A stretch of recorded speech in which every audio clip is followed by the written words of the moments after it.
Jeg er blevet helt vild med at strikke den dobbelte kantmaske, fordi man så får flotte kanter, man kan sy sammen. Og når man så har 2 stykker, der som her er strikket med dobbelt kantmaske, så er det meget nemt at få det flot, når man skal sy det sammen. Man stikker simpelthen tråden ind under begge dele af løkken i den ene del, og igen ind under begge dele af næste løkke, og vælger løkken, der ligger lige nøjagtigt overfor, og stikker ind under begge dele af den, og syr, og fortsætter deropad med at stikke ind igennem begge dele af en løkke, og over i den anden side, og igen begge dele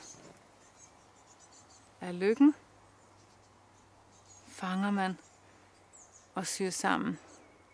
Så man får sådan en sammensyning her, som man kan trække til, alt efter hvor stram man synes det er pænt den er. Hvis man trækker den meget stram, så får man næsten en lille zigzag-søm.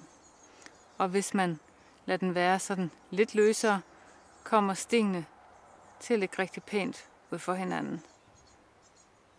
Man kan også vælge at sy sammen et andet sted i løkken, hvis man bedre kan lide det resultat. For eksempel kunne man tage den her i den ene, og den her i den anden. Bare man gør det ens hver gang, så kan man fint det. Jeg kan bedst lide at gå ned under løkken på begge ben af løkken, og så trække moderat til, så får man en rigtig fin sammensyning. Det har jeg brugt for bluserne i bogen Close, og der kan man se her, hvor fint tæt sammensyningen sidder her. Den bliver næsten en dekoration i sig selv. Jeg har altså ikke forsøgt at skjule den sammensyning, men at gøre en dyd ud af den.